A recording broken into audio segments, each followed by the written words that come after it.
আমি নওশাদ সিদ্দিকীকে আমার ভাই বলে আমি বুকে রাখবো। শওকত মোল্লা, তোর বাপের দাম নেই বলে, তোর মায়ের দাম নেই বলে আমার বাপের দাম নেই। তোর মতন পলিটিশিয়ান, ছি, ওকে পাগলা কুত্তা কামড়েছে আর ওর মাথায় একটা আমি ঘা দিচ্ছি, ওই ঘাটা এখন আস্তে আস্তে পোকা জমে গেছে। ও যত পোকা কিলবিল করছে ও তত কুত্তার মতন বকে যাচ্ছে। ও বলছে ফুরফুরা শরীফ থেকে। আমার নামটা সরে দিলে বাসন মাজার কি পেট বানানোর জায়গা পাবেন না, জায়গা পাবো না।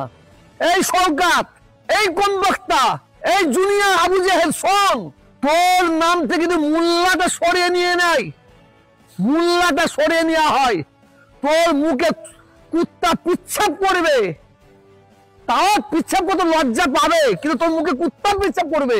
আমার পরিচয় কি সারা ভারতবর্ষের মানুষ জানে। তোর সার্টিফিকেটের দরকার হবে না, তোর সার্টিফিকেট দরকার হবে না, তোর বাবার সার্টিফিকেট দরকার হবে না। আমার সার্টিফিকেট সারা ভারতবর্ষের মানুষ জানে, আমার চরিত্র সারা ভারতবর্ষের মানুষ জানে, আমার কালচার সারা ভারতবর্ষের মানুষ জানে। আর তোকে মানুষ একটা খুনি বলে জানে, একটা সমাজ বিরোধী বলে জানে। তুই মানুষের ঘর তৈরি করা নিবার সরকার ঘর দিয়েছে, তার থেকে টাকা তুলিস। তুই রাস্তা তৈরি হয় তার থেকে টাকা তুলিস। তোর চরিত্র ভাঙড়ের মানুষ জানে, ক্যানিংয়ের মানুষ জানে, বারবার ভাঙড়ের মানুষ বলছে তুই হচ্ছে একটা সন্ত্রাস। আর ভাঙড়ের মানুষ বলে গেছে সরকার শোন, তুই যে রাস্তায় হাঁটবি সেই রাস্তায় সামনে দাঁড়িয়ে তোর দিকে ছায়া দাঁড়িয়ে আছে, এটা মাথায় রাখবি।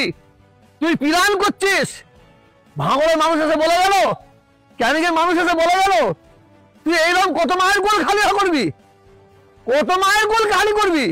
ভাঙড়ের মানুষ বলে গেল তুই প্ল্যান করছিস, তৃণমূলের কয়েকটা নেতাকে খুন করবি, খুন করাবি, খুন করিয়ে তুই আবার ওই আইএসএফ এর সিপিএম এর তৃণমূলের নেতাদের দিকে আগুন তুলবি, তুলে মমতা ব্যানার্জিকে খুশি করবি, তাই না?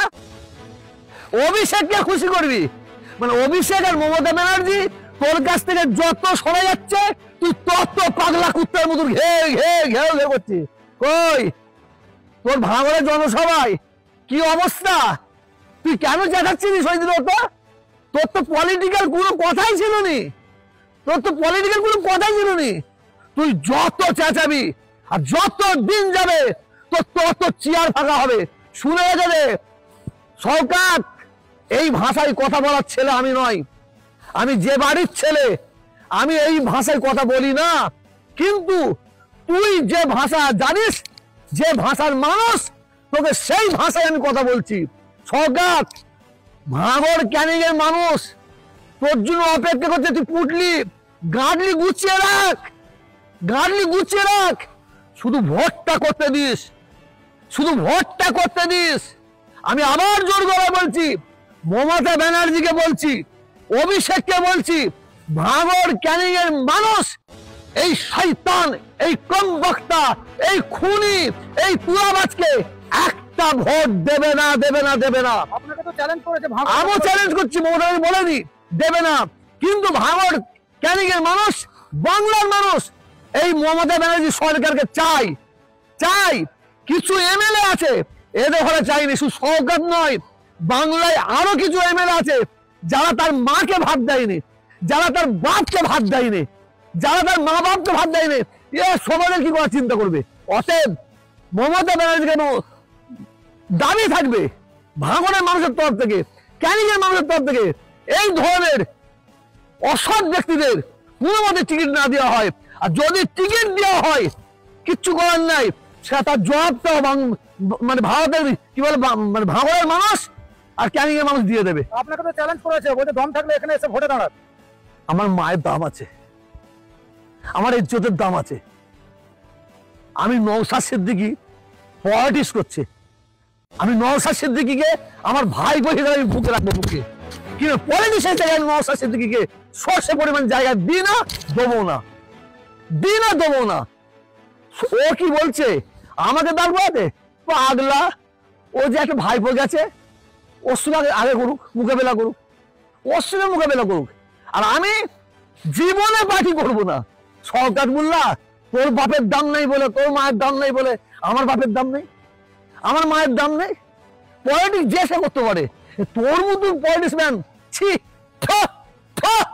তোর মতন পলিটিশিয়ান, হ্যাঁ, তোর কালচার সম্পর্কে মানুষ জানে, কার নামে ফ্ল্যাট কিনা হচ্ছে, কোথায় কি কি করছিস, অপেক্ষা কর। ইডি, সিআইডি একদম টেলিস্কোপ দিয়ে তোকে দেখছে, একটু অপেক্ষা কর তুই। আমার ভয় হচ্ছে কি জানেন তো, আমার ভয় হচ্ছে ওখানে ভাঙড় ক্যানিংয়ে যত মানুষ আছে, সিপিএম হোক, কংগ্রেস হোক, তৃণমূল হোক, আইএসএফ হোক, সব ফুরফুরার শরীরের ভক্ত।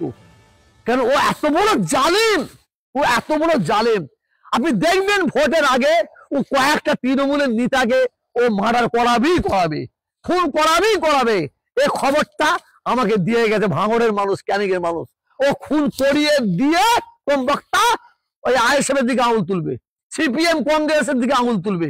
আর মমতাকে বলবে, মমতা বলেছে তোকে বলেছে যে 2-10টা মানুষকে খুন করে দিয়ে ভাঙড়টার ক্যানিংটা আমায় দে। মমতা বলেছে?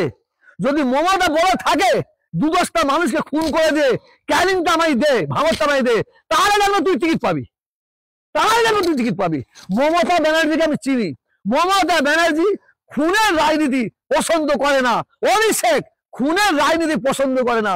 তুই কার বলে এত বলিয়ান হচ্ছিস, কার বলে হচ্ছিস?